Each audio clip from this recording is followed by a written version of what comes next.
I don't know why, but I'm in such a bad mood. Oh yes, thank you for telling people. Thank God. Then we could just own it. Maybe you're due a wee sickness. Could have the mumps. Oh my God, I had the mumps before. I remember. Big fucking melon on the side of your face.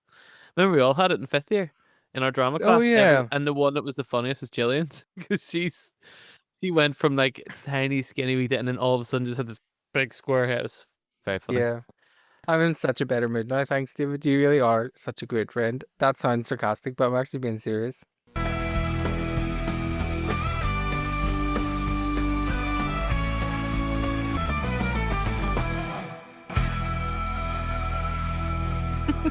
Welcome. Hi, everybody, and welcome to episode 29 of All Bronze No Brains. And this week we're focusing on season 2, episode 17, Passion. Passion. Passion. Passion. Passion. Patient. Right, so Dave just has dropped on me that he fucking hates this episode, and I've been like building all this extra content around this episode, thinking he was gonna love it so much. I'd like recorded a separate like podcast that like delves deep into the themes of this episode, and now I'm like, nah. Yeah, I did listen to it. Well, I skipped through because it's just I knew what you're getting at. I thought you wanted me to hear the tone of it. I thought you wanted me to compare the two tones of voices. Yeah, you never got back to me. I did. I text back saying I prefer the second. I prefer after 3 minutes. Oh, Shauna Boyle preferred before. So, oh God, hopefully this episode isn't horrendous for you to sit through because I have like loads. I have loads of stuff that I've wrote. Passion. This episode was written by Ty King, who only wrote 2 episodes of Buffy, but it was directed by Michael Gershman, and I didn't know this until I looked it up, but Michael Gershman's directed 10 episodes of Buffy, but he was also the director of photography, the cinematographer for the majority of the series. He did 124 out of the 144 episodes. That's cool. That's actually amazing. So he set the mood essentially. Like Buffy is very specifically its own thing. Like if someone just gave you a clip, you know exactly what kind of TV show you're watching. And I think a lot of the naughty stuff maybe took from Buffy. Naughty, you're a naughty boy. So let's just get straight into it. I can't believe that you hated this, but we started the bronze where there's a Hated full. We started the bronze where a sexy shuffle competition is in full swing. I know why I hated it. I know why I hated it. I know why I hated it before you even start. Yeah, that dancing, chicken dancing where their heads don't move, but they're like, no one ever chickens run, but their heads stay still, but their bodies go like this. The noir start from Angel. Passion is one of those. It was 1942 in New York City, see?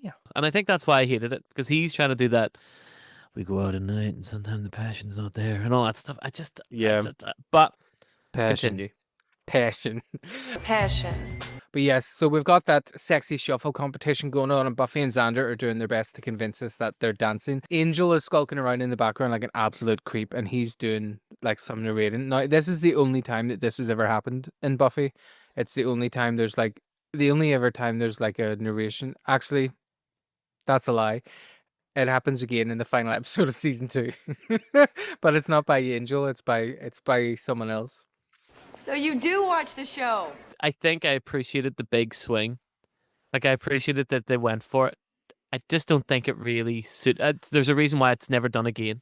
I think it's because it doesn't match Angel's tone of how he really acts in the episode. Now, if he if he had have actually been like evil and broody, then I'd have been like, oh yeah. But because he's such like a camp drag queen, He's and getting then on he's like like, the Joker. passion. It's jokery. It's like it's that playful chaos thing that the Joker brings, and it's like, but you can't have then the noir narration over the top of the Joker Yeah. being playful, and it's like, and then I also thought I just didn't quite believe that Buffy wouldn't have noticed him in the corner sucking the neck of some. I thought she was supposed to be a bit more aware of stuff like that. Yeah. At the very beginning, I think it was that opening that took me out of it, and then I struggled to get back in. I totally get it. Okay, Yeah. so I didn't hear that much. Now that I know why, I kind of Passion. I actually did like it more. Passion. Passion. Passion. What's going to be the cutaway so much in this episode? I'm going to Passion. do the wee talk for him. He's like, passion, it all lies in all of us. Sleeping, waiting, and though unwanted, unbidden, it will stir, open its jaws, and howl. I'm going to murder Buffy. That's what it's like. He goes from that to that. That was also something that didn't make sense to me. It was like that was, no offense to Ty who wrote it. It's not really written very well. No offense to Ty who wrote it. He's trying to make it seem like a passion is a wolf that comes out or something. And I think I know what he means, because passion is like when you get passionate, it does like, but it's just not a very good analogy. No offense to Ty who wrote it. I was gonna say that I'm gonna get this all up at the front, I think. And Passion. you've just made me realize it was just passion, sort of like greed or something. Passion is like an underlying force that can either be used for good or bad. So I think that's Yeah. kind of the. I think so, but I think what they're trying to do is like, because the question is, if he's able to go into her house, break into her, like just creep into her room like that, just fucking kill her already. I'm getting the feeling as a viewer, maybe this is, you know more, so don't hint me, but I get the feeling from all the stuff I've watched up until now, they're trying to imply that he's in love with Buffy still and he can't kill her. Why hasn't he just fucking killed her? Because at me, I'm like going, just fucking kill her already if you're standing right there. It's more like pettiness. Yeah. Pettiness. But it's just pettiness. The angel thing was whatever, but I really like seeing a snapshot of Buffy and the Scoobies just having a night. Looking like actual normal Teenagers. real teenage friends. That's the thing. Like you said, I don't believe really at all that they would neglect to notice that Angel is just they're murdering some wee girl in the background. Mm-hmm. But that did make me realize that I guess the bronze really isn't just like some stinking alleyway. Yeah. It's like Thompson's. Yeah. Yeah. But and milk, mint even, rain. They're the one that was down facing the I was Post facing the office? post office, but that's not Yeah, really. but it That's not an entry. That's a street. but it's the worst street. I love it's that street. No bar can open up there because no one feels safe enough to walk around there after dark. God, I would go there all the time. It's different now. It's Oh, changed. really? It's a Different area. now. Yeah, It's different different now. now. Bye, mate. Different than my day. Here's my thing though. Yeah, go. In my brain, when she's going to bed that night and she's like hanging up her stuff, all I could think of was that because she still had her hair or going out her. Like, she Mhm. still had her like her out her, right? And all I can think of is like, fuck, I bet you her hair smells like smoke. Do you remember when we used to go out those years ago and you come Yeah. home and you take all your clothes off and then you wake up in the morning and you'd be like you'd be clean from here down, but this all would smell like smoke, your clothes would stink like smoke back when the smoking ban. And I just had this, I could almost, because it really reminds me of our childhood, like when I watched Buffy, I really remember being a teenager. I could just smell the smoke of her hair. So we see Buffy in her room getting ready for bed, and I do like that it's all shot from the POV of like outside the window. She goes to bed, she turns off her lights, and we see Angel outside her window. First of all, are we to believe that those two lamps are wired to go off together? I doubt Joyce is in there as an electrician just wiring up Buffy's lamps so they all go off at the same time. Second of all, Buffy's a back sleeper. What do you mean? She sleeps on her back. I thought all people in TV shows slept on their back. Yeah. I was so scared to sleep on my back when I was younger because of Freddy Krueger. Because in Nightmare on Elm Street 3, a guy, when he's sleeping on his back, Freddy comes and he slices him and he puppets him out and makes him jump off a building, and kills him. So I was really afraid to sleep on my back in case You were Freddy way Krueger. too young to be fucking watching that. That is mad. You literally traumatized by a movie from a childhood. Me and Jillian Millen used to watch Nightmare on Elm Street when we were in like P3, P4. That's fucked. That's mental. I would have never slept. I was such a wuss. I couldn't handle that. I still couldn't handle it now. I had night tremors for years. And third of all, Angel's in Buffy's room stroking her hair, the fucking creep. And then Angel says his last thing like, It speaks to us, guides us, passion rules us all, and we obey. What other choice do we have? fuck up, Angel. I feel like now I hate this episode. Say your next line. Say the next line you got written. You can just tell this is going to be a good one. Okay. Buffy wakes up the next morning. I'm joking. Did I send you my notes? Yeah. No, you didn't, but you sent them to Up the Buff and then I forwarded them to myself so I can. I was like, how that do you okay? know what I'm Sorry. going to say? Oh, is that okay? Sorry, I thought you did that on purpose so I could. Oh, Watch no, the- I just sent them to myself so I could open it on the computer. Oh, right. Sorry. Is that all right that I did? I quite like watching. I was just like, how do you know what I'm going to say? Oh my God, you're psychic. Anyway, Buffy wakes That's up the next... why you were like. Anyway, You but stupid you're bitch. going to see some of my jokes that I've wrote and then they won't be funny. They never are. Why are you always such a nasty bitch? That's a lie. Buffy wakes up the next morning to find a piece of parchment paper on her pillow with a charcoal drawing of her sleeping. Excellent work, Angel, is what I wrote. But Actually, is excellent work by Angel. To be fair, He's- he's really good at drawing. He really is. He definitely would get like an A in GCSE art.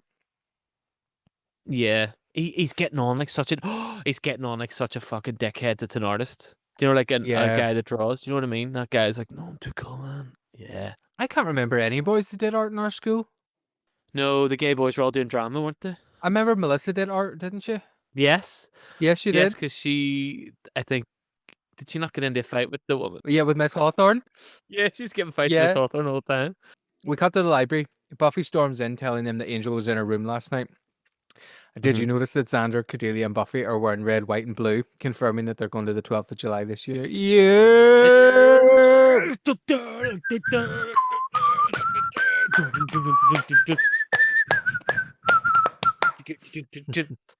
That's for we Protestants. They use this opportunity to go over the vampire lore, basically reiterating that vampires can't come in unless they're invited, but once they've been invited, it's basically a free-for-all. Xander does say something kind of good here when he's like, You know, I think there may be a valuable lesson for you gals here about inviting strange men into your bedrooms. and he's not wrong. He has a couple of moments where he's like, me with your headphones. I fucking told you. You told me. I fucking told you. I should have known. I do love Cordelia's response here. Cordelia's like, oh God, I gave him a lift once. Now he basically can get a lift from me whenever he wants. Does it work in cars? Yeah, well, Must that's... they? Yeah, it Must they, yeah. does. She hammers this joke home like several times. And, you know, something you said to me a couple of weeks ago now started to like stick out to me. No, it's really good. Where it's like now I'm like the writers can't decide whether they're going to have us believe that Cordelia is like deeper and smart, or if they're just going to keep going back to the same kind of flitty point. Now the She's thing is, stupid or like I don't mind her humor, like when she is selfish, but it's like it's when it's like it's more like because there's different writers with different episodes. It's like it puts you in at different points where you don't know which stage of development she's Yes. in. Well, the previous episode they really established Cordelia as important. Like she's important. She's part of the Scooby Gang. I really felt like she's now in it. That's her. And now it feels like she's still a little bit out of it. Buffy does ask Giles if there is any sort of spell that can undo the invite, and Cordelia says, "Yeah, that works for a car too." Yeah. And yes, she does use this joke loads. And I'm like, it just feels a bit one dimensional. I wish they'd give her new jokes. It is funny when she brings it back later when she's like, "I had to talk my grandmother into swapping cars with me last night." I didn't hear that. I missed that one. Well, this is my favorite scene. And actually, this is the one bit where I actually laughed out loud at Xander. Because the two students come in. So we see Jonathan and another student. They come into the library. Hello? Excuse me, but have you ever heard of knocking? We're supposed to get some books. Does this look like a Barnes & Noble? This is a school library, Xander. Since when? We haven't seen another student in the library since Owen in Never Kill a Boy on the First Date. That's quite a long time Are ago. you drinking wine? Yeah. Fuck, I wish I had a drink. Fuck, it's fine. I opened it for the chili, so... I've got the loot. When the gang two, they walk out and they continue to chat while walking in the halls. Giles basically says that Angel's bumping up his harassment of Buffy based on like the historical text. This is kind of what happens. It starts ramping up. I love this part. Why doesn't he just slit her throat or strangle her while she's sleeping or cut her heart out? I love that bit. I just love when he's like, why is he like not doing anything? And it's kind of like, It's my question. It's the viewer question. I'm like, but you're standing right there. Just kill her then. Giles does say that he's trying to taunt her and goad her into doing something, and Xander says, The na-na-na-na-na-na approach to battle. Yes, Xander, once more, you've managed to boil a complex thought down to its simplest possible form. Buffy tells them that when Angel was obsessed with Drusilla, the first thing he did was kill her family. So Buffy's obviously worried about Big Joycey. Big Joyce. Big Joycey. And Giles says she can't tell her the truth. I kind of like that. Buffy was like, should I tell her the truth? Yeah, same. Like everyone else seems to know. I did like Xander's little input here though. Yeah, the more people who know the secret, the more it cheapens it for the rest of us. But Buffy does say that she's not there all the time and she can't protect her. And I'm like, I wouldn't worry because Joyce isn't there either. So Giles says he'll find a spell, and Cordelia chimes in with, until then, you and your mother are welcome to ride around with me in my car. Giles tells Buffy basically that she needs to chill the fuck out, and she's like, "Aye, right. Angel's not lurking around your bedroom." And I'm like, Angel can lurk in my bedroom. I think it slipped my throat once. Oh, you can draw me. You need an extra big A3 page. Giles reminds her the Slayer doesn't have the luxury of being a slave to her passions, and that she needs to not let him provoke her no matter how much he tries to provoke her, basically. So it is. And Buffy says, basically, you're telling me to ignore him and maybe he'll go away. Yes, precisely. Hey, how come Buffy doesn't get as snotty once again you boil it down to the simplest form thing? Watcher's pet. This seems like the worst plan ever. Giles does not seem forthcoming with good plan. Like, it just doesn't seem right. That doesn't seem in character for Giles to be like, just don't worry. Like, don't worry about it. Don't worry about this. So, like, in the last episode, he was like, stay off the streets. Like, you have turned me against this episode. Well done. Well done. You're doing this piece.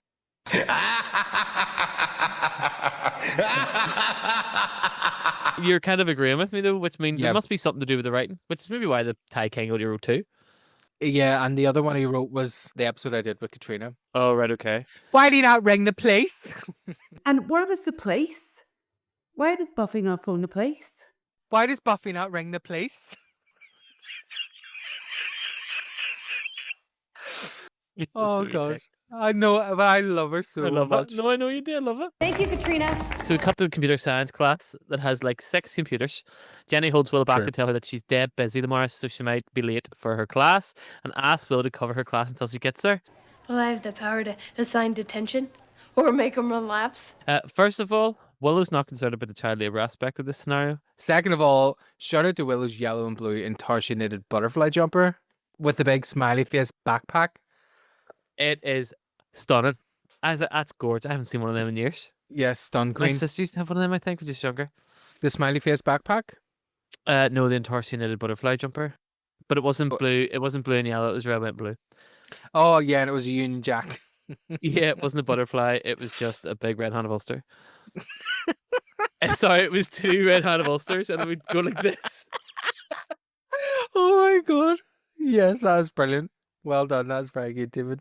Buffy and Giles show up in the doorway. Jenny says hi, and they both rudely ignore her. I'm like, you came to her classroom, stood in the doorway, then chose to ignore her rather than just wait for Willow outside the classroom. The bell is went anyway. You fucking rude, ignorant bastards. Now, I am starting to think that Buffy's anger is a little bit misplaced here. Giles lingers behind, telling Jenny that he's not really doing that well. That since Angel lost his soul, he's regained his sense of whimsy. Love that line. And I love that this gives Jenny the opportunity to give him a book that Giles doesn't have that should help with the spell to uninvite him. Jenny tries to chat with Giles about the elephant in the room, and I'm like, oh my god, there's David. I'm joking. I hate when people make that joke about fat people. Jenny says to Giles, like, I know you feel betrayed. And he's like, yes, well, that's one of the unpleasant side effects of betrayal. Giles is on form in this scene. He's such a little bitch. I love it. Jenny kind of defends herself finally, which I really liked. I know, and I've been waiting on her doing this too. I know, because she is just completely justified. She tells him that she was raised by the people that Angel hurt the most. She shall she should She should have said this like 4 episodes ago, to be honest. But I, like, when it first all happened, I'd be like, listen, I like you and all, and you have seen me help loads, but I've only known you for 3 months, and it's my whole family and my whole like upbringing. Angel's getting more of a pass, and he's been an actual fucking murdering bastard. Yeah, he's evil cunt. Yeah, so he is. She says she lied to him because she felt it was the right thing to do. She didn't realize she was going to fall in love. Right, see right here. Mm-hmm. I just don't think this is very good. It's like when I watched the scene, I just wasn't there. And then it was the bit when she goes, did I say that out loud or something? Did you say that? Or Oh, she's like, oh, is it too late to take that back? that bit, I was just like, you're every wee girl that has emotionally manipulated you ever in the past where they say the things like, "Oh, sorry, did I say that out Oh, I loud?" Or wish I like, "Can could I take take that that back?" back. Or, Yeah. I'm pissed off. Find out what you're doing, and then I just thought I kind of maybe I'm bringing more to that than what the what the script's given. So that's what I mean. No, you're right. Like the thing that's kind of annoying about it is the fact that like Jenny and Giles's build up has been really, really good over the series, but because they spent these last chunk of episodes with them apart, it starts to make her emotions just feel Forgot. like it's I just meant to forgot she serve. existed. But yeah, no, it feels because they've kept them separate for this little bit, it now is starting to feel like that the emotions only service this plot point, and it's frustrating because it takes away it kind of undoes a lot of the development. I think Yeah, I that wish we could have just seen them be a bit happy together because it would sell this next part coming up. yeah, fuck, I hate this episode now. But they haven't. But You're just so easily swayed by me. but this is where we hear the intro to Jenny's theme. Yeah. The one that's like boom, boom, boom, boom, boom. I'm a piano.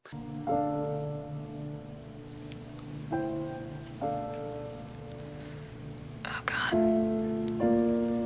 Is it too late to take that back? Do you want to? The tension is very well played in this scene. Boom, boom, boom. Let me say way. Sorry. Yeah. Boom, boom, boom, boom. I want Let you me in my say room. way. We spend the night together in my room.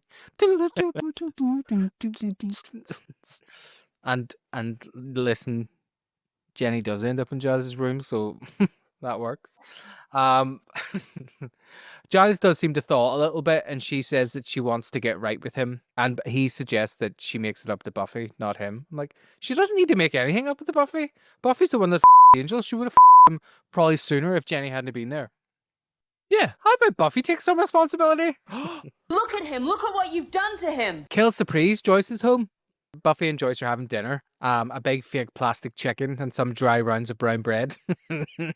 I just loved looking at that. I was like, what the fuck is this dinner that they're having? And the way the bread was like splayed out on a fucking chopping board. I'm like, this is bread from the bag. There's no butter. There's no nothing.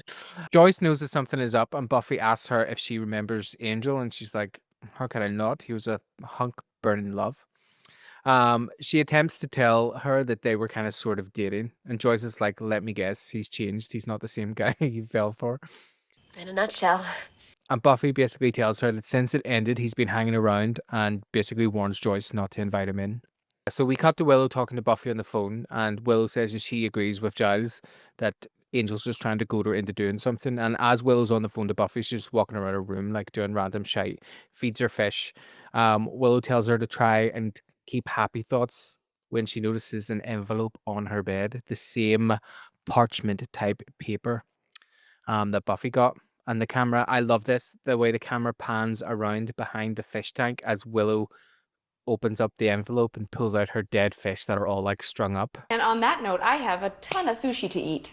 The thing is, like, that's such a small, well, it's not a small thing. It's obviously quite malicious to like kill her fish, but it's kind of stupid in a way where it's kind of funny.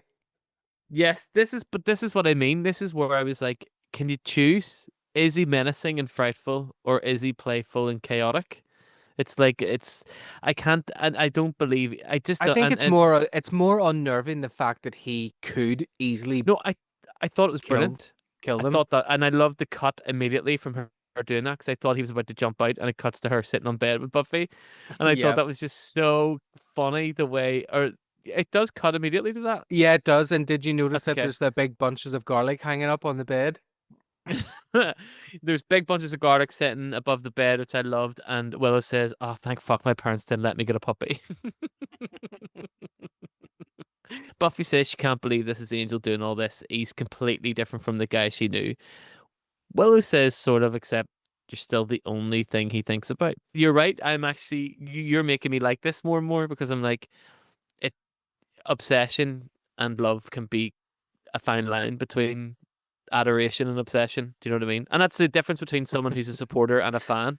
The thing that I think is funny is that, like, it's such a strange moment to choose to disagree with your friend rather than just listen to what they're saying, because Buffy is given this heartfelt, like, I just can't believe, this is this is just not the guy that he was. And then Will's like, not really.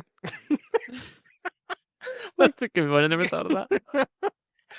He's like, right, calm down. So we cut to the factory to your favorite characters, and we've got Drusilla. This is the most pointless scene. This could have just been cut from the whole show. It's pointless. I hate these two.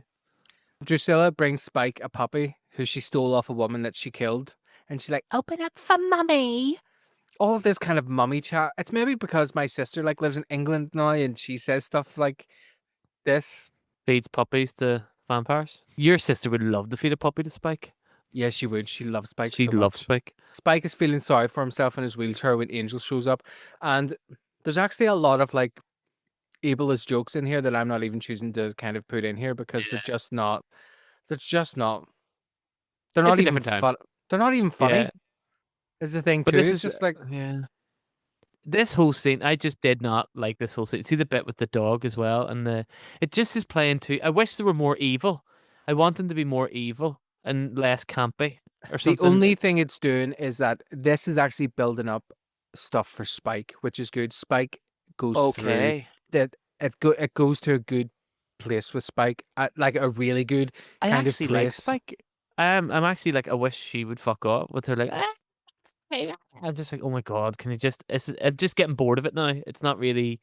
It's a bit. See, when things become one dimensional, I get a bit. Again, I think you just tune it out after a while. Because also we spent so long, like trying to get Drusilla Nurse back to full health, and she hasn't done anything. She hasn't fought anybody. I've never seen her fight. Yeah, mean, they're just sort of forgotten about her. It's like they're just there to create tension between Buffy and Spike, or It's between Angel and Spike. It's so strange because the nostalgia aspect for me is like Spike and Drusilla and Angel are like the big bads of season 2, and now I'm just like, oh my god, she's actually just so annoying. Angel and Spike, I'm just over their fucking jealous bantery shite, and Back and Drusilla's forth like, crap. you two boys fighting over little me. I'm like, Crab with. you're fucking mental. Stupid mental bitch. Although Drusilla, yeah, then Drew gets a vision. She's like, and she's like, an old enemy is seeking help to destroy our happy home. Thank fuck. We cut to the magic shop where Jenny's looking for some treats. I really loved how the shopkeeper starts with this thick sort of Persian accent, and then once Yeah. she asks for the orb of Thessaly, it like completely. He's like, "All right, sorry, okay, come on in," and it cuts the thing. I Oh, you're really in the love this. trade. Yeah, but does he ever come back? Well, no, because he gets killed in this episode. Oh yeah, I really liked him. Stupid bitch. He was so nice. So this whole scene I loved is just exposition. And I really sometimes I appreciate when a TV show's like, I need to give you this information or you're not going to understand. So this is the best we can do. And I actually appreciate that it was a completely different person and not just Giles telling the Scooby Gang or Jenny. It was quite an interesting way to to do that exposition. So he gets to the orb. He says it's the spirit fault for the rituals of the undead. He tells her that the transliteration annals were lost, and without the annals, the surviving text is just gibberish. And without a translated text, the orbs of Thessaly, are pretty much useless. Because he even says that someone bought a couple for paperweights or something, which I thought was quite funny. That's going to come back. I actually banked it because I was like, I thought that was that would be great to bring back. Sometimes I do ask you, remember like the eggs, did they come back? Like, no. Guess who has it as a paperweight? Don't tell me. Shut your whore fucking mouth! I like that we get a little old world, new world coming together here. I did like that Jenny brought that. So Jenny revealed she's working on a computer program that could translate the Romanian liturgy into English based on a random sample of the text. She revealed she's working on a present for a friend of hers. She's going to give him a soul. This scene was great. I really loved this guy. I love when you can. I've never seen this guy in a TV show before. No way. Sometimes background actors, you're sort of recurrent like guest stars who you see them like, oh, he's appeared in loads of Scrubs and stuff. I've never seen this guy in anything before, and he's so good. He's so like charismatic and stuff, and like really, it's amazing how like just a good actor, even when they're doing a small part, can bring quite a lot to it. Because I think I'm going to remember that dude that owned that shop for the rest of this series. He's the big bad of season 7. No joking. So the next day at school, Willow's disappointed when she sees that Jenny is on time, so she doesn't have to teach. And she's like, 5 hours of lesson planning down the drain. Buffy finally talks to Jenny. Thank God. And she's like, listen, look, I know you feel badly. And I just wanted to say, good, keep it up. And Jenny's like, yeah, I will. She tells Jenny that Giles misses her and that she doesn't want Giles to be lonely. She doesn't want anyone to be lonely, which I thought was quite sad. Jenny does tell Buffy that she'll do whatever she can to make it up to her. And Buffy's basically like, we're good for now, so let's just basically leave it here. Still a wee bit of a dick. She's still being a wee bit of a dick to Jenny. And she's going to be sorry that that was the last thing she said to her. So Giles has found a spell to revoke the vampire invitation. Cordelia overhears.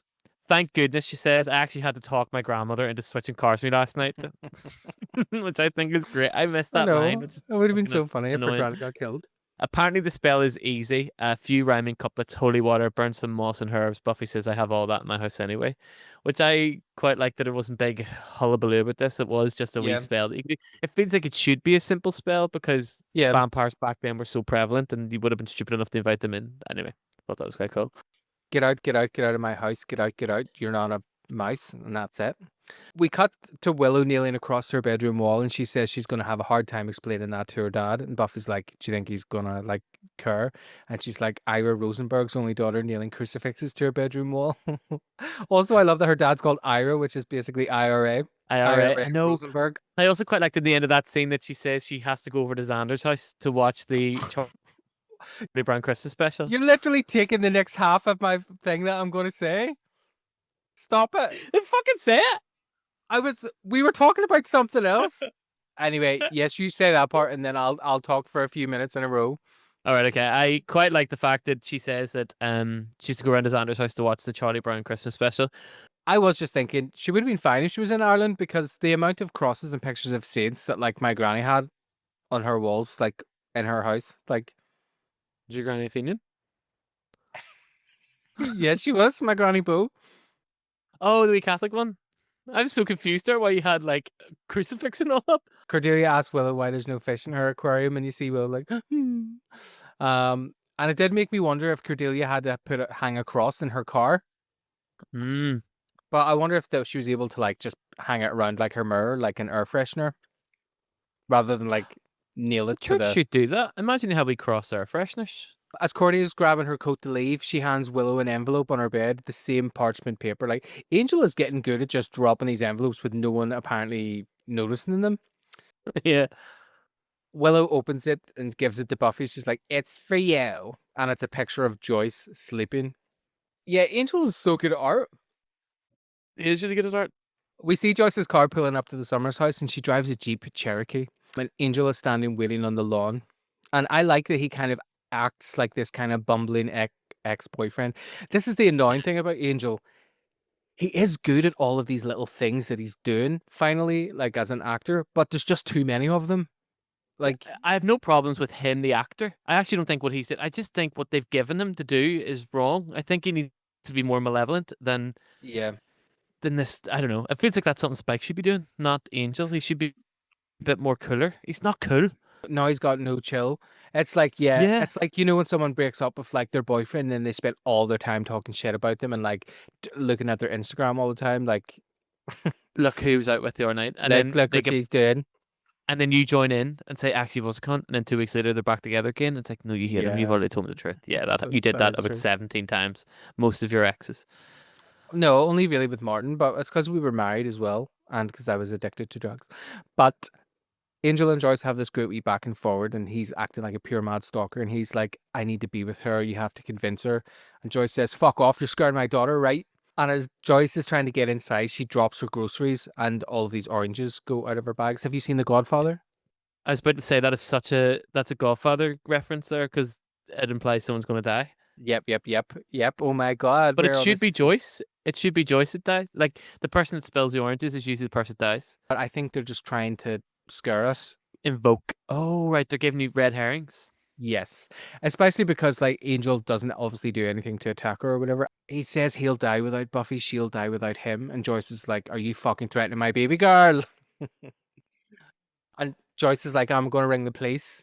And Angel casually drops that he hasn't been able to sleep since the night they made love. And Joyce looks on in shock and horror. She's fumbling with her keys at the door. Angel's calm demeanor is actually quite terrifying. He's just standing there watching her do it. Joyce finally gets in, tells Angel to fuck away off down around his own door. And he's about to follow her in as Buffy and Willow come down the stairs. They say like a wee 3-word spell. Es vuelves resensis consensus est. Then Buffy says this incredible thing. She's like, Sorry, Angel. Change the locks. slams the that was door in his great. face and is like, oh! I loved how they were slowly walking downstairs, and I'm like, would you not have maybe peeked out the window and seen that the vampire's about to kill your mummy? Yeah. Maybe Well, come that's down it. a wee And I bit love quicker, it. love. And they were going down like on the balls of their feet. Like, yeah, it was like, here we go. Yeah. Es jueves, Resensis, est. cunt. Sorry, Angel. Change the lock. Bam. Oh, honey. Oh, the boo, be me do. Good dirty starts, slams the door, cuts in it.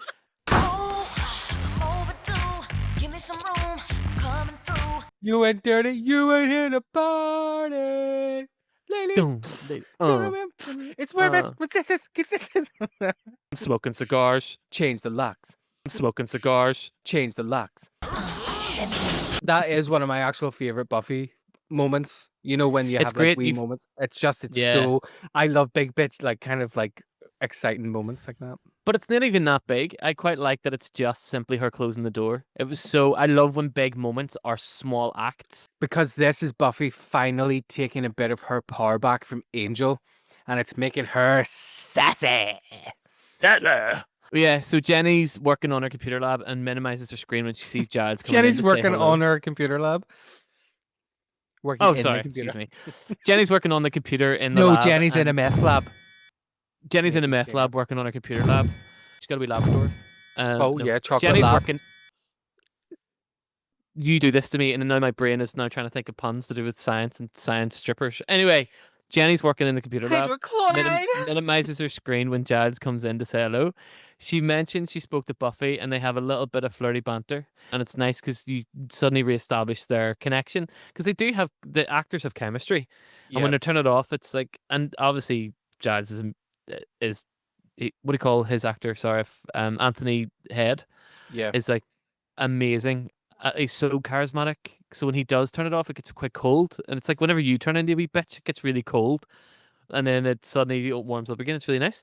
She tells him she may have some news, which is annoying. Just tell him what you've done. But she may have some news. She needs to finish up, but I understand why she doesn't in case it doesn't work. She needs to finish up what she's doing, but can she call over to his later? And Jed's like, yeah, check one over. See, at that moment, though, I was like, yeah, this is the episode of Jenny's dead because there's no way she's showing up at his house. I was wrong. Yeah. I was very wrong. So at which point Drusilla shows up at the magic shop wanting to know what him and the main teacher had been talking about.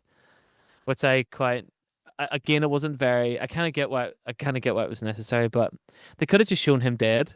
And then he would have known that Angel was on the rampage. I think they're completely unnecessary in this episode. And it could have been done a different way. That's what my realization is. It's just them two I don't like. One thing that's starting to annoy me, and it never has annoyed me before, but I watched the rest of season 2 last night after watching this episode because it plays really well, so I just watched the rest of it. Is that like I would like a bit more backstory on like how Drusilla has visions. Yeah. Like you do find out that she had them before she was a vampire.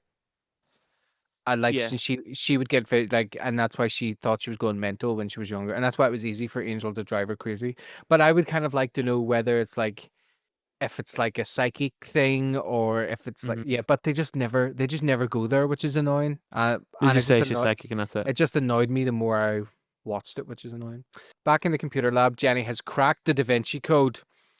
She's found Jesus's body, and she's the way to get it. Is that what the Da Vinci Code's about? I've never seen it. No. I was laughing because I thought of what I was thinking of was a funny like cartoon that would help you basically learn the Bible, Tour the Explorer. Fuck you. Fuck you, that's very good. Very good. So here's the thing. Earlier on in the episode, she said she was working on a computer program to translate it. Now, I took that when I first. This is not important at all. I took that as she was making the program herself. So then when I saw that the program was called Translator Pro, I was like, so has she also worked on a free version? Has she made a free version and then just went to a pro for some I don't know why I don't know why I just focused on that and it just kind of tickled me. Do you know? I think of the time, it's like one of those things, like in the Nelly and Kelly thing, where she sent a text message in Excel. Excel, that's one of the But it's best before things anyone ever. really knew what was. No one really. No one would watch things that closely because there wasn't as much repeat viewing as we have now. And I feel Yeah. like that's one of those, like, they've just went in case someone ever freeze frames on the video, they can see Translator Pro or something. They're just like, whatever, stick it in there. I thought it was funny because I'm like, if she's made it, has she also made a pro? Like she's made a free version and a pro version just for herself. She saves it to a floppy disk. And when she goes to grab it from the printer, she notices Angel sitting at the back of the class and she shits her knickers. I also nearly shit my knickers too, because it was surprising. But Now, here's my thing. yes, Now he's menacing. yes, Now he's menacing and scary. So I'm like, but which is it? Is it playful, jolly, chat, or menacing, scary? And this is where I'm like, they couldn't quite. This is where I wish I really like it when he's menacing. I like it when he's scary and evil and menacing Yeah. like this. I don't like it When when he he's says playing. to He's Jenny- too good looking to be playful. He's like, do you want to know how I got these scars? And then Giles is like, where's Jenny?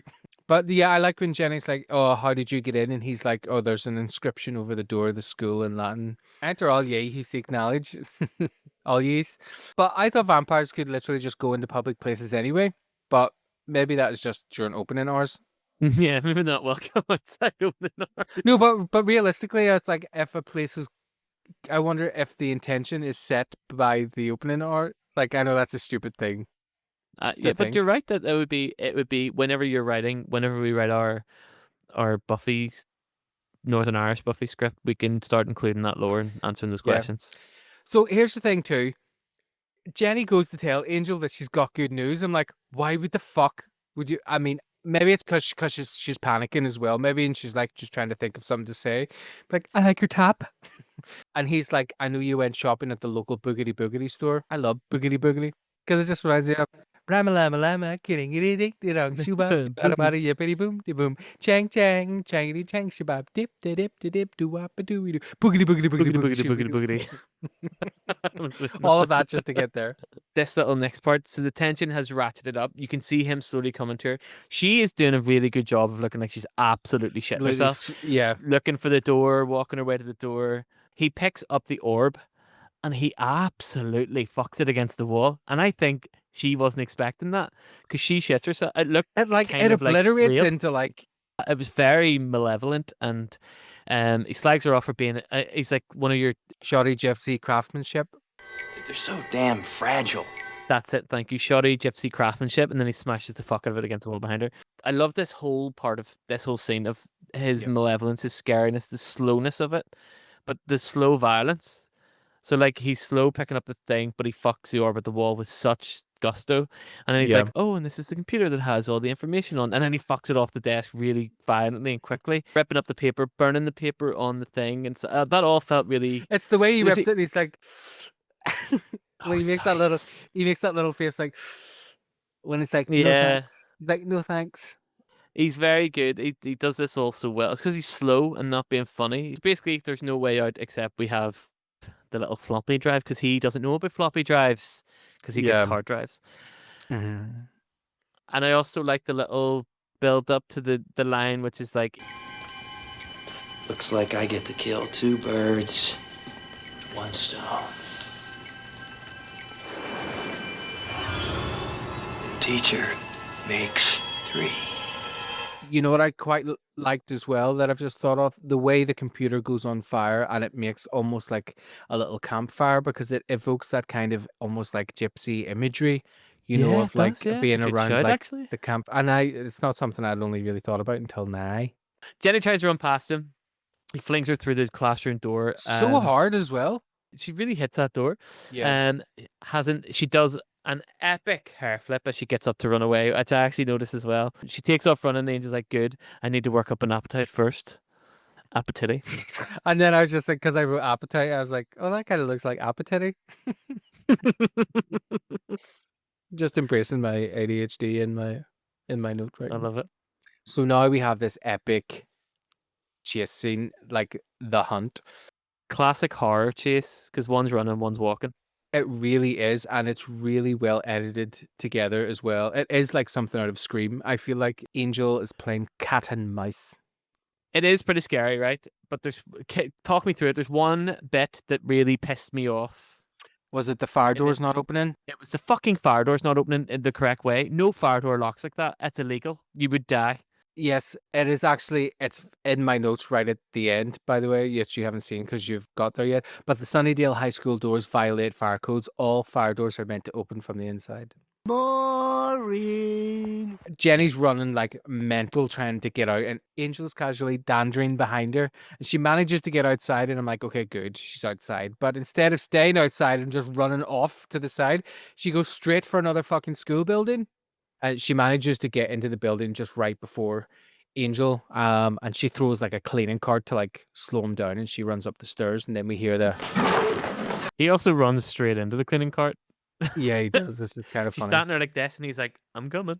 So Jenny runs up the stairs, and she runs right into Angel, and Angel's just like, Sorry, Jenny. This is where you get off. and he snaps her neck. What a beautiful shot, though.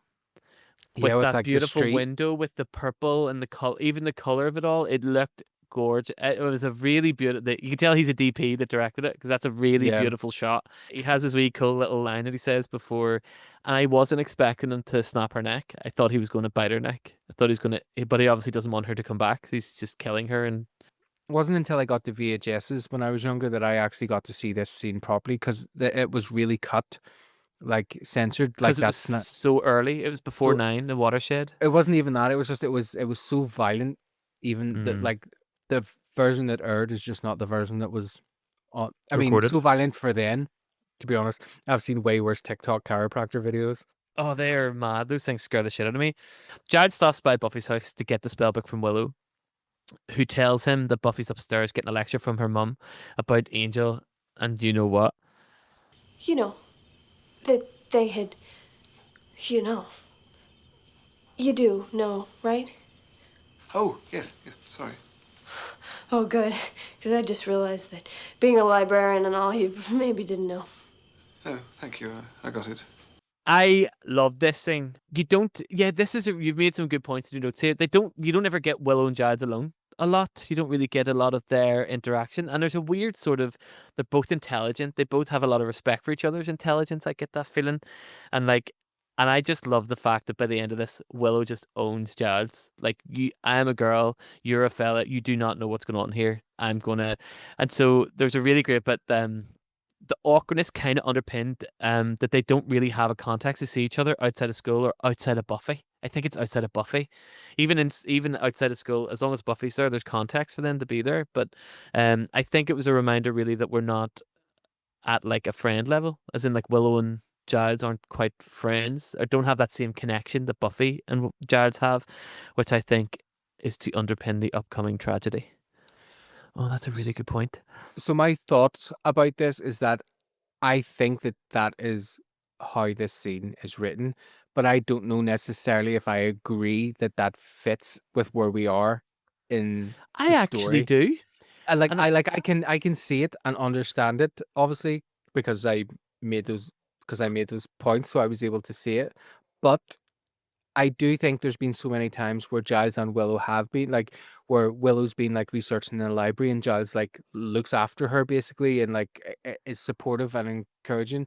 But I think specifically for what's about to happen, this makes sense because it did feel a wee bit like disrespectful. No, I didn't Giles. think it was disrespectful. I actually was like, I think Giles is being a wee bit I think it's putting Giles in his place or something. Like, I don't know. I read this as, because there's the one line that she has. He's like, maybe I should go up and help, and maybe I should help out. But it's the fact that she just goes like, okay, so what would you say? And then knowing full and well that he has nothing to say. Like, oh, I don't think I've ever seen Willow and Giles have a conversation that wasn't to do with vampires and wasn't to do with because Buffy? this was to do with Buffy and sex, and that's a Yeah. conversation that Giles and Willow I don't think have ever had, and I think that's where the awkwardness comes in. Really Yeah. like that. Really like this bit. Really loved Alison in this bit. I thought she was class. Big Alley Hammy. So Buffy and Joyce are in her room. Well, in Buffy's room. No, they're not in Joyce's room. So Buffy and Joyce are. So they're in Buffy's room. Joyce and Buffy. Buffy and her ma. They're in her room. And do you know whose room Joyce and Buffy are in? Buffy and Joyce are in Buffy's room, and Joyce asks if Angel was her first, and Buffy says he was the only. Bow, chicka, wow, wow. She said he wasn't like that before, and that she was in love with him. And Joyce asks if they were careful, and then she's like, "Oh no, I don't want to know." And Buffy's like, "Oh, mommy, gross!" And Joyce is like, "Don't mummy me, Buffy. You had sex with a boy you didn't even see fit to tell me you were dating." You would not think that I would love Joyce in this moment, but this was a great Joyce. This whole scene was a great Joyce moment for me. Like, I even just love the tone, the way she says it when she's like, "You had sex with a boy you didn't even see fit to tell me you were dating." You don't get out of this. You had sex with a boy you didn't even see fit to tell me you were dating. I made a mistake. Yeah, well, don't just say that to shut me up, because I think you really did. I know that. And Buffy's like, "I can't tell you everything." And Joyce finally activates her inner mother. And she's like, "Well, how about anything?" And she says this great thing to Buffy. She's like, "Buffy, you can shut me out of your life. I'm pretty much used to that. But don't expect me to ever stop caring about you, because it's never going to happen." And then this made me realize that maybe Joyce's lack of presence has been because we're watching the show through the eyes of Buffy. And maybe it's because Buffy has shut Joyce out that we don't see her that much. And then I'm like, I'm cured. And I love Joyce. I guess that was the talk. So how'd it go? I don't know. It was my first. And I think it was just a kind of nice reminder that, like, Joyce is doing this kind of by herself, and she has a lot to kind of deal with when she shows up. Giles shows up at his apartment. I was anxious as fuck. I don't know Yeah. if you were, but I certainly I was shitting myself because we know. This is one of those moments I love whenever we're ahead of the cast or we're ahead of the characters. So, like, Giles' wee face, his wee smile. He has like a wee smile on his face because he gets a rose, and I'm like, men never get flowers. We don't never get, like, when I like flowers, like, no one ever buys me flowers. Really nice. But I'll it's bring quite you sweet. flowers in the pouring rain.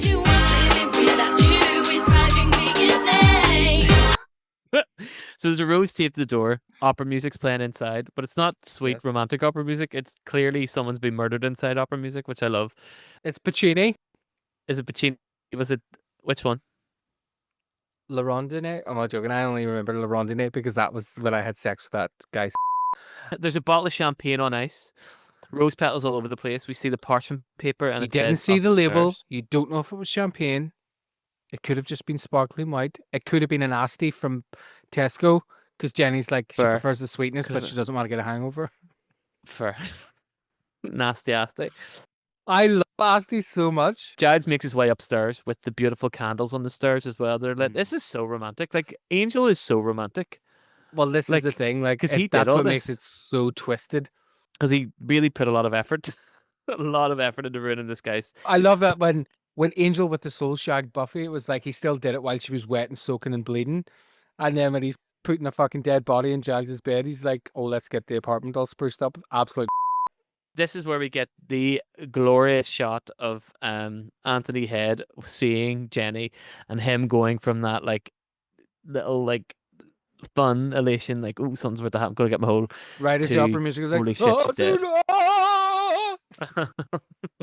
And I'm gorgeous. You're great at singing. You're so good at singing. And then we see Jenny's dead body, and her eyes are lying open. Oh, sorry, Jenny's dead body with her eyes lying Yeah. open on the bed. Oh yeah, I just realized that. Right? This was all brilliant. I was just gripped. I was actually cooking while I was doing this at the time when I was in Russia earlier on, and I was cooking, and I actually burnt the onions because I just couldn't stop watching it. It was so good, and Head is so good in this. He's so believable, and he looks so hurt. It's so dark. It's dark. It is really, really dark.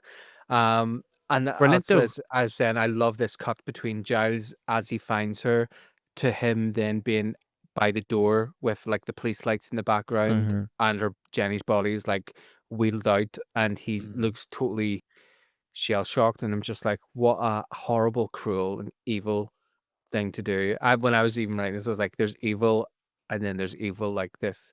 I think it took me probably about an hour and a half to write the notes for this episode because I was I like, can see.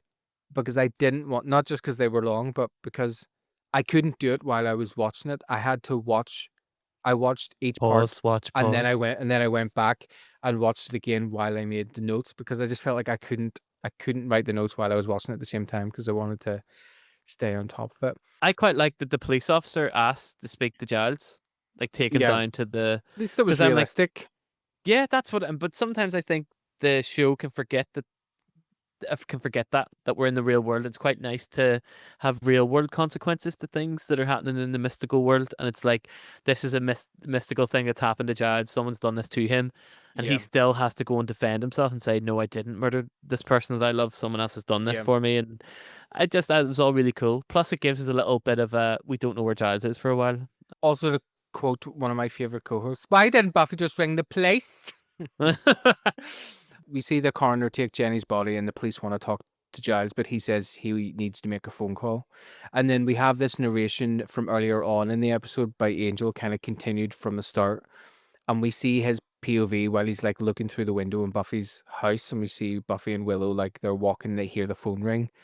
And we see Buffy get the phone call. And it's obviously she's getting the call from Giles, and her kind of like the acting in this scene for not being able to really even see it or hear dialogue is just like It is incredible.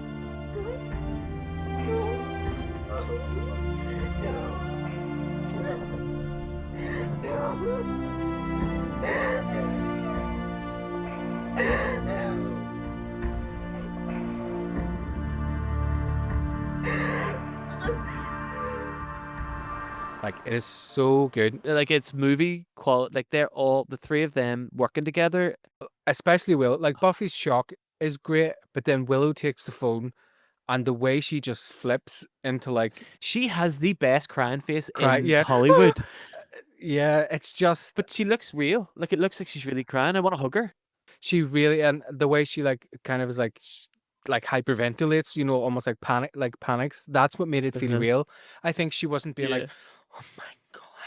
I'd be like, oh my god, what happened, Jace? Oh my god. But because she's like pure hyperventilates, and then Joyce comes in and she's like Willow, like, what's wrong? It's just so.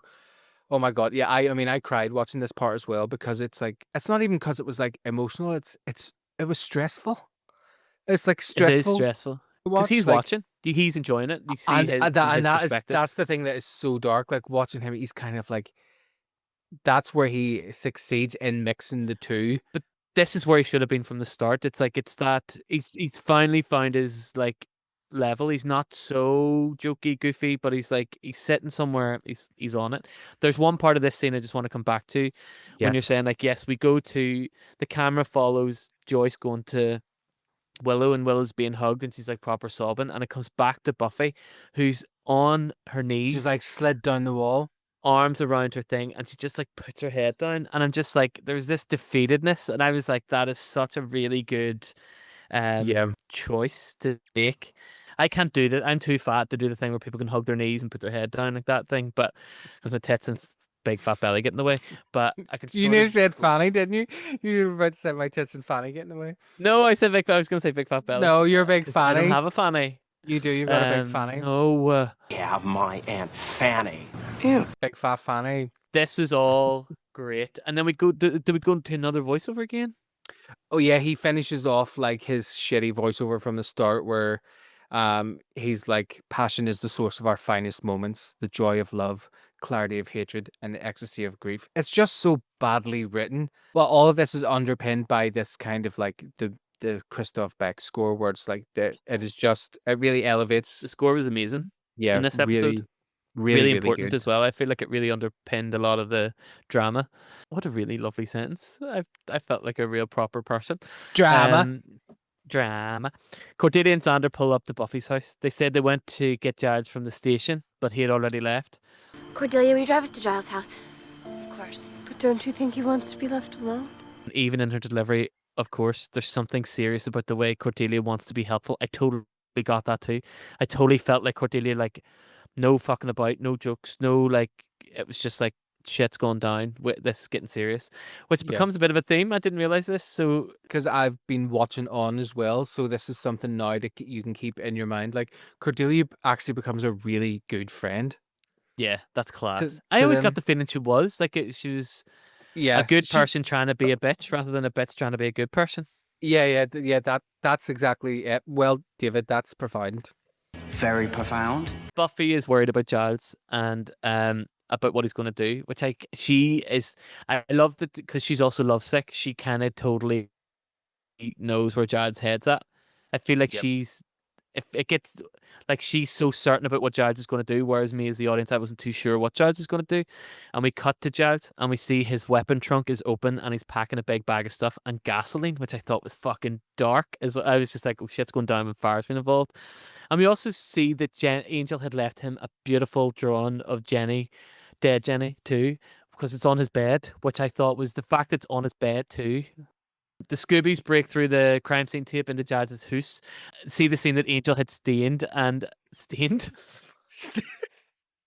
We can see the scene that Angel has staged. Even Sanders, poor Giles, getting the reaction of the characters of that scene also really concretes down how fucking evil this is. This is the worst thing Angel has done from our perspective. And then this is what leads Cordelia to realize with his weapons gone and the fact that he's not there that Giles is going to kill Angel. To which Xander finally says, well, fucking good.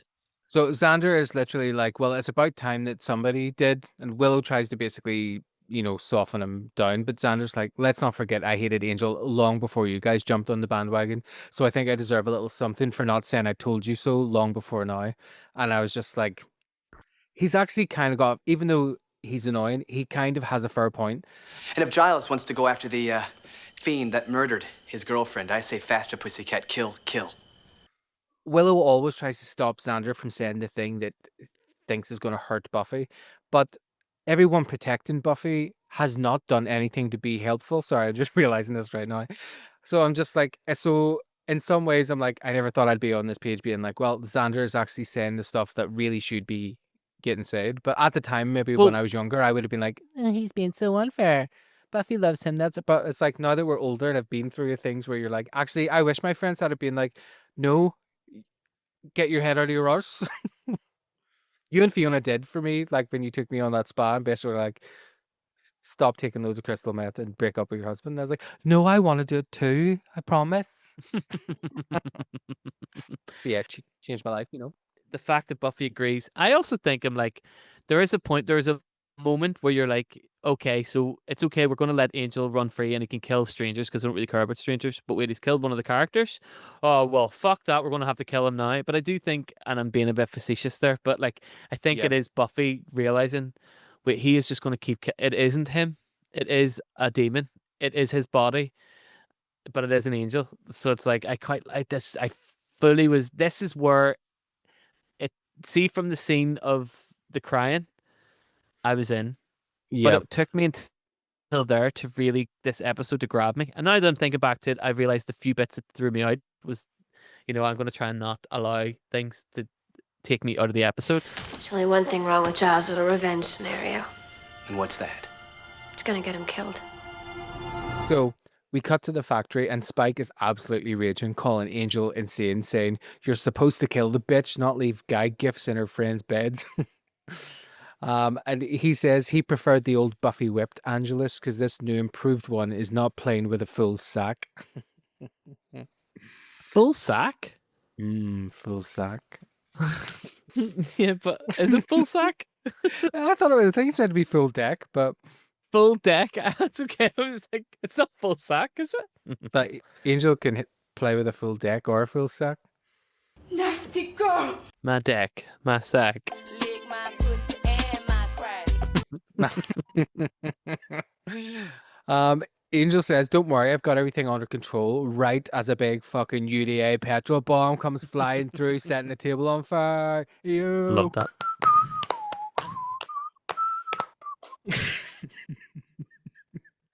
So, It's got wild unionist. I think Glasgow is nationalist, so it's balancing. I love this big sexy version of Giles that we're getting. Angel gets shot with an arrow from the bow and arrow. And Giles swoops in, mega sexily igniting the end of a wooden bat and starts beating the absolute shit out of Angel. And I was just like, Daddy, Daddy, Daddy, Daddy, Daddy. I hope he finds more girls dead in his bed if this is what it does to him. Drusilla is going to go help Angel, but Spike holds her back saying, no fair going into the ring unless he tags you first. And I kind of like that. Good accent. He just wants to see Angel get the fuck beat Killed. out of him. And Giles is actually doing a really good Doing a good job job. at keeping Angel at bay. This is the power of anger, you know. But Angel does eventually get the upper hand. He lifts Giles off the ground by the scruff of his neck, and he's like, "All right, you've had your fun, but you know what it's time for now." And then Buffy appears and punches the fuck out of Angel. She's like, "My fun!"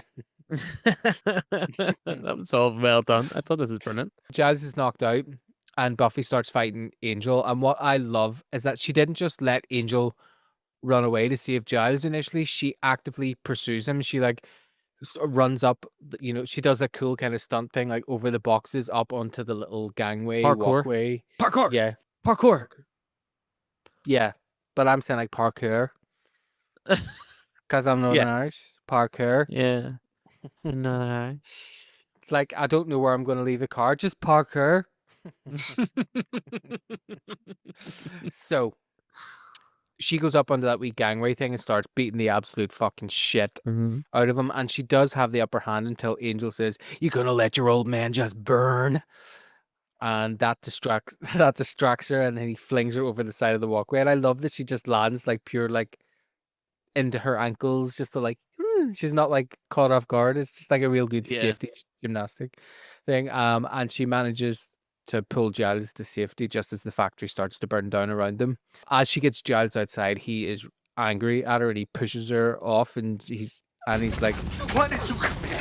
This wasn't your fight." She punches him because she's so like, I love that. It was brilliant. She's pissed off. She's emotional. She's caught up. Yeah, and she kind of breaks down. And after she punches him, she's like, "Are you trying to get yourself killed?" You can't leave me. I can't do this alone. And then they're like hugging each other while they both cry. You catch genuinely like Giles crying. I thought that was brilliant. I was like, "Oh, he's crying. He's proper crying. That's so nice." You never get to see a man just emote like that, and be consoled by like a woman, or like especially a young woman like that. And it's all very platonic. There's no weirdness about it either. It is very believable. Their relationship is class. They are amazing. The two of them is so good together.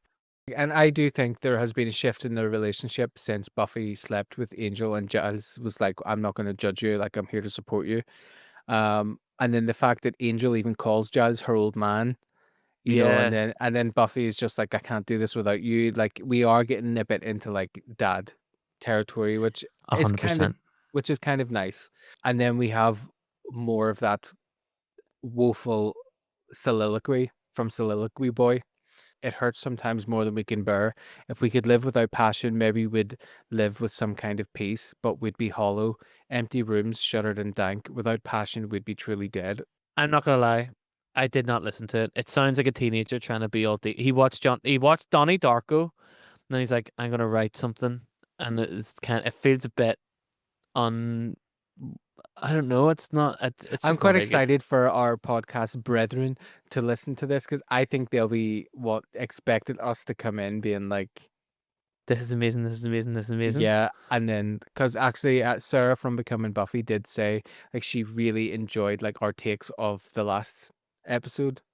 People have really enjoyed that episode, and I really struggled with it, to be honest. I mean, I didn't struggle I didn't struggle with the episode. I struggled with I just felt like we were not on form, but I guess it doesn't really matter what I think because if still like 11,000 people watched it, so But also sometimes, like, I know when you're not on form and you know when I'm not on form because of the very, very, very, very subtle differences in your eyebrows. My eyebrows! My beautiful eyebrows! We see Jenny's grave that has absolutely no info about her at all.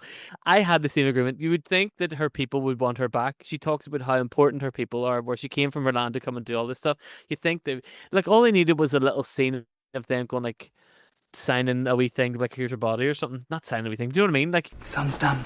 I love when you can tell a fake grave in that graveyard is because the headstone was at a completely different angle from all the other headstones. yeah.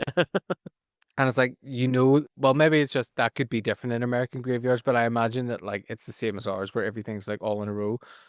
No date of birth on Jenny's headstone, no nothing, like will be sadly missed. She did have a class looking grave though. It was a really nice headstone. Yeah. And we never think of Jenny again. No, that's not true. Oh, Which no is way, great. really? Yeah.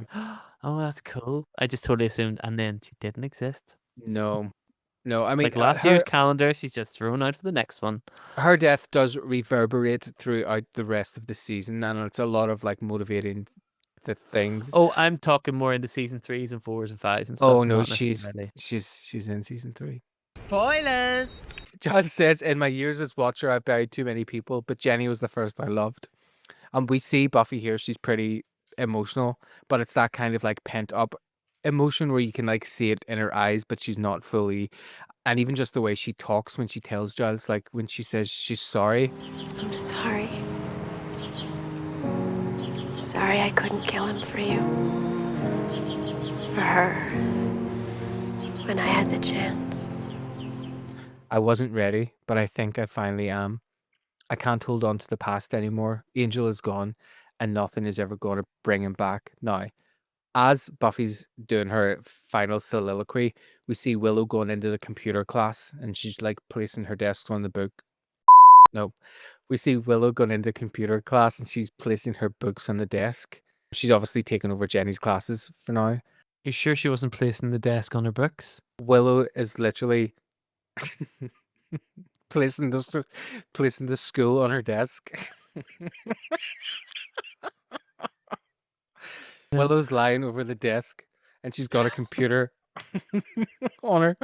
As Buffy's saying that last thing, like Angel's gone and nothing's ever going to bring him back, we see Willow in Jenny's classroom putting her books down on the desk, and that's when the yellow floppy disk falls down the side of the desk. And I just thought that was a really good, like, not a cliffhanger, but it was a really good, like, we obviously know that's going to come back then at some point, but it's just a great way of just, like, kind of swiping that.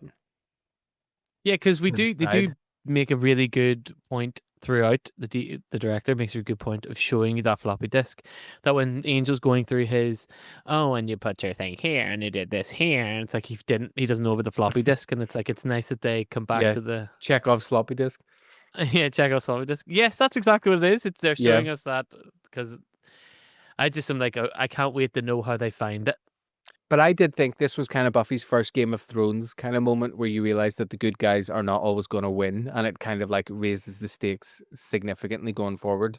And it actually did make me think, we talked about this earlier, it did make me think about the impact that this would have on Angel going forward, because obviously we know things will probably end up working out, whatever, but this is kind of like an unsolvable thing that they're going to have to deal with even when that happens. So it doesn't just make it easy. Even if they do fix everything, it's not going to be an easy kind of fix. A random side note, Jenny is the 4th Sunnydale High School staff member to be killed. Fuck me, it's like worse than Hogwarts. Yeah, it's worse than Malone College. College. That's pretty much that episode. I think maybe you talked me down from thinking it was so good, and maybe I talked you up from thinking it was so bad, and we've met kind of in the middle. I mean, I think the reason why I think that is a lot to do with nostalgia. And the good thing Yes. about having you watch it for the first time is that it comfortably slaps me out of nostalgia mode and into like reality mode. Not that there's anything wrong with watching things with the nostalgic lens, but the whole purpose of us doing this podcast is for us to obviously have different perspectives. And again, I I had said on the top that for the first 3/4 of this episode, I was shitting myself because I was like, I'm gonna have to come. I know you love this episode, everyone. I had a feeling that this is gonna be a big episode. It's been coming, and I was like, sometimes I think that takes it away too. If I have an expectation going into it, and my expectations unfairly are based on nowadays television. Do you think I'm wrong in saying that? No, I think you're entirely right. Because yeah, and that's why I think like what I'm saying, I watch things through the eyes of like Nostalgia. it was nowadays television when I watched it back. Yeah, so you can remember then. what it was like. Yeah, with yeah, the, yeah. And I could do that with some episodes that I remember watching. I could do it with all the episodes, to be fair. But I think when it comes to the actual, there was just it was thanks to the Scooby Gang in the last quarter that brought it home. Now I wouldn't have overly went down that road of criticizing or critiquing Angel's role in this episode because of how I remember it from being younger. But realistically, you are right. It is kind of like you need to like they need to choose what way they're dealing with him. I think it eventually settled in it on this episode. I don't know about the up and coming episodes, whether that if he still is jumping in between different kind of versions of Angel, but I think with regards to, I think when people are being nostalgic, I think they're being nostalgic for the end. I don't think they're really being nostalgic for the build up. I think it's the payoff that you remember, like as when you watched it for the first time, you didn't expect Jenny to die. So then when you see the reactions of Buffy and you see the reactions of Giles and Willow, I'm like, it pays off so big because they're so that is so good. That could be like a little short. Just that scene, that silent scene of Angel watching them react to the news that Jenny's been killed is just brilliant like really, really, really good television. If you made it this far, thanks so much. You're obviously on our Spotify or our YouTube, so feel free to pop on over to our Patreon at All Bronze No Brains, where you can subscribe. We now have we've put everything together. We now only have one tier to make it super easy. It's just a couple of quid, and you get access to loads of stuff that you don't get to see here. I guess just like, subscribe, whatever. Blah blah. See you later. Bye.